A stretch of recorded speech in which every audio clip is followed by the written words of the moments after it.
அனைவருக்கும் வணக்கம். நேற்றைய தினம் காஷ்மீர் மாநிலம் பஹல்காம் என்ற பகுதிக்கு சுற்றுலா சென்ற பயணிகள் தீவிரவாதிகளால் சுடப்பட்டு தற்போது வரையிலும் 30க்கும் மேற்பட்டோர் உயிரிழந்திருக்கிறார்கள். பலர் காயமுற்றிருக்கிறார்கள். இந்த சம்பவத்திற்கு எனது கடும் கண்டனத்தை தெரிவித்துக் கொள்ள விரும்புகிறேன். அதேபோல உயிரிழந்த குடும்பங்களுக்கு எனது ஆழ்ந்த அனுதாபங்களையும் தெரிவித்துக் கொள்ள விரும்புகிறேன். இந்தியாவினுடைய வடகோடி பகுதியில் இருக்கக்கூடிய ஜம்மு மற்றும் காஷ்மீர் பகுதிகளில் பல வருடங்களாகவே தீவிரவாதிகளுடைய தாக்குதலுக்கு இரையாகி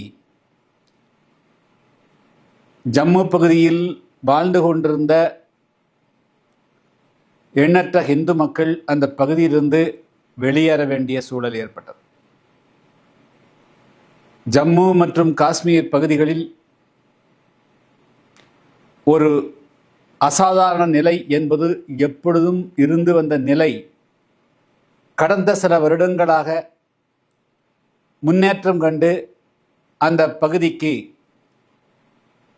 உலகினுடைய பல பகுதிகளிலிருந்தும் இந்தியாவினுடைய பல மாநிலங்களிலிருந்தும் சுற்றுலா பயணிகள் சென்று வரக்கூடிய ஒரு சூழல் உருவான நிலையில் நேற்றைய தினம் நடந்த சம்பவம் மிகவும் அதிர்ச்சி அளிக்கிறது.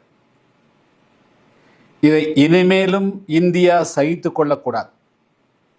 அண்டைய நாடான பாகிஸ்தானிலிருந்து உதவி பெறாமல் அல்லது அந்த நாட்டினுடைய ஆதரவு இல்லாமல் எந்த விதமான தீவிரவாத குழுக்களும் செயல்பட இயலாது. இதுபோன்ற ஒரு சம்பவங்கள் நடக்கின்ற பொழுதும் மட்டும் நீ ஜெர்க் ரியாக்ஷன் என்று சொல்லக்கூடிய அளவிற்கு சில நடவடிக்கைகளை எடுப்பதும் அதன்பின் அதில் ஒரு மெத்தன போக்கு காட்டுவதும் இனிமேலும் தொடரக்கூடாது. காஷ்மீரினுடைய ஒரு பகுதியை சுதந்திரம் பெற்ற காலத்திலிருந்து பாகிஸ்தான் ஆக்கிரமித்து வைத்துக்கொண்டு அந்த பகுதியில் இருந்துதான் பெரும்பாலான தீவிரவாதிகள் காஷ்மீர் பகுதிக்குள் ஊடுருவுகிறார்கள். எனவே இது ஒரு சரியான தருணம் என்று கருதுகிறேன்.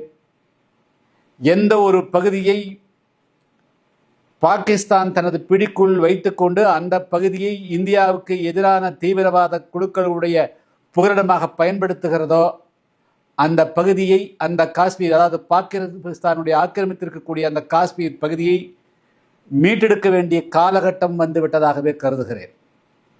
அப்படி என்று சொன்னால் அது போர் தொடுப்பதா என்று சொன்னால் அது போர் தொடுப்பதற்கு பொருளாகாது. எந்த பகுதியிலிருந்து தீவிரவாதம் தொடர்ந்து இந்தியாவினுடைய இறையாண்மைக்கும் இந்தியாவினுடைய மக்களுக்கு அச்சுறுத்தலையும் ஏற்படுத்துகிறதோ அந்த பகுதிகளை சுத்தம் செய்ய வேண்டிய பொறுப்பு, அதை விடுவிக்க வேண்டிய பொறுப்பு, அதை ஒரு சுதந்திரமான பூமியாக மாற்ற வேண்டிய பொறுப்பு இந்திய அரசுக்கு இருக்கிறது. இதை உலக நாடுகளும் அங்கீகரித்தே தீர வேண்டும். இப்பொழுது இந்தியாவுடைய பிரதமர் தன்னுடைய வெளிநாட்டு சுற்றுப்பயணத்தை முடித்துக்கொண்டு இப்பொழுது விரைந்து திரும்பியிருக்கிறார். ஆலோசனை நடத்துகிறார்கள். உள்துறை அமைச்சர் காஷ்மீர் சென்றிருக்கிறார். அவரும் ஆலோசனை செய்கிறார். ஆனால் இந்த ஆலோசனைகள் எல்லாம் மீண்டும் சிறிது காலத்திற்கு அங்கு இராணுவத்தை குவிப்பது, அதற்கு பிறகு பின்வாங்குவது, அதற்கு பிறகு இது போன்ற சம்பவங்கள் என்பது தொடர்வது அது எந்த விதத்திலும் சரியானதல்ல. மீண்டும் காஷ்மீரை நாம் இழந்துவிட்டது என்ற சூழ்நிலைக்கு தள்ளிவிடக்கூடாது. எனவே அதுக்கு ஒரு முடிவு கட்டக்கூடிய சூழலில் எந்தெந்த பகுதியை பாகிஸ்தான் ஆக்கிரமித்து வைத்திருக்கிறதோ அந்த காஷ்மீர் பகுதியை, அதாவது பாகிஸ்தான் ஆக்கிரமித்து வைத்திருக்கக்கூடிய காஷ்மீர் பகுதியை விடுதலை செய்வது ஒன்றுதான் இந்தியாவினுடைய இறையாண்மையை பாதுகாப்பதற்கும் இந்திய மக்கள் சுதந்திரமாக காஷ்மீர் பகுதிக்குள் சென்றுவதற்கு உண்டான ஒரு அடிப்படை அம்சமாக அமையும். எனவே இந்திய அரசு இது ஒரு கடினமான முடிவாக இருக்கும் என்றாலும் கூட, இது பல இடங்களிலிருந்து சில கண்டனங்கள் வரக்கூடும் என்று கருதினாலும் கூட, ஆனால் அவர்களுக்கு இந்தியாவுக்குடைய எல்லா விதமான சூழல்களையும் அவர்கள் அறிய வாய்ப்பில்லை.